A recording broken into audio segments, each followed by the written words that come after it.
Vai. Okay, I'm really feeling like a movie star here. Now we're on the other side of that nicchia. We're in the kitchen.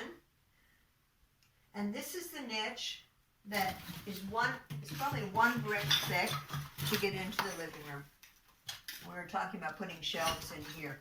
But an alternative is, if you have the Canefumaria, the flue, new flue, your flue, on the outside of this wall, you could put a stove in here. You could put your potager in here and have it immediately ventilate up that way.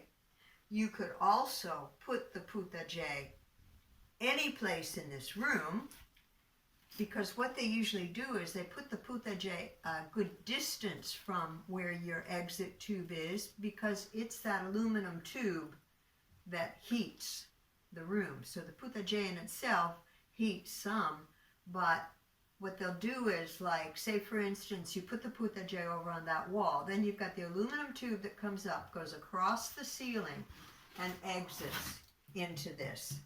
So that's another possibility.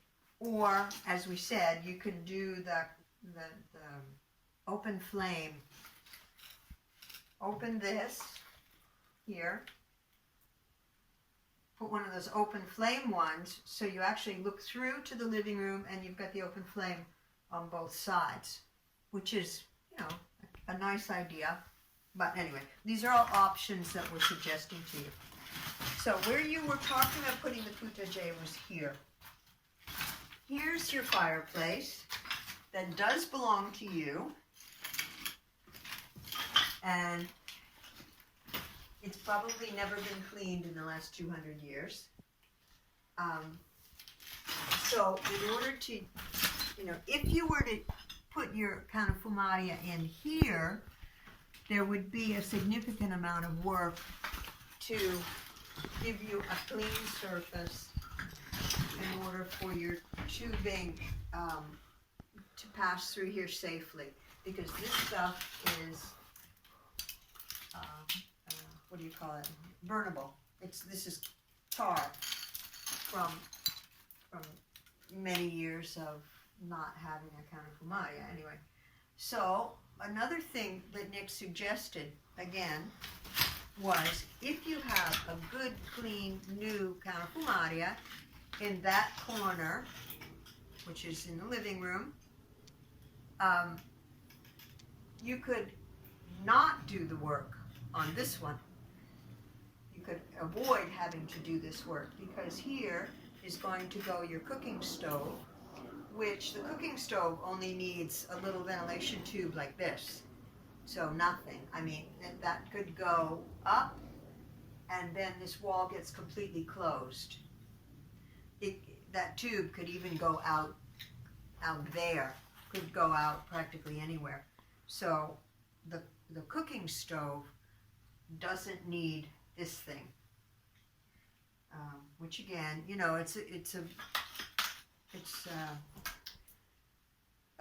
it's compromises, and it's, looking at things in a different way than we had been saying to look at them. But, these kind of jobs are always like that with an old house. You've got to just sort of roll with what you've got.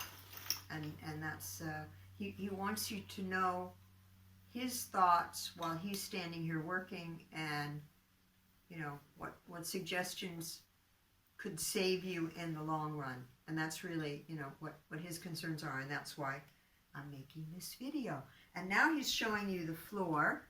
This is your kitchen floor, which is all ready to be thrown out, so that the new kitchen floor will eventually come in here.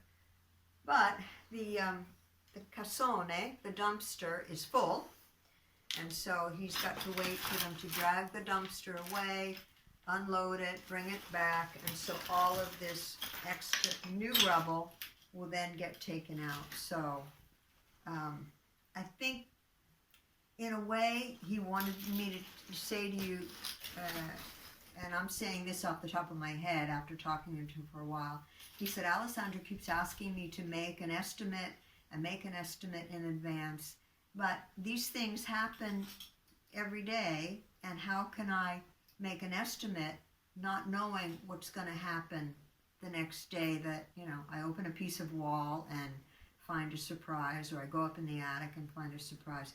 So he's very concerned that you understand that he's, not trying to not give you an estimate because he wants to charge you too much. He's trying to not give you an estimate to not give you a false idea of what he's doing. So anyway, he doesn't understand English, so I'm saying this all in front of him so that you understand the conversation he and I have had. So, okay, that's all.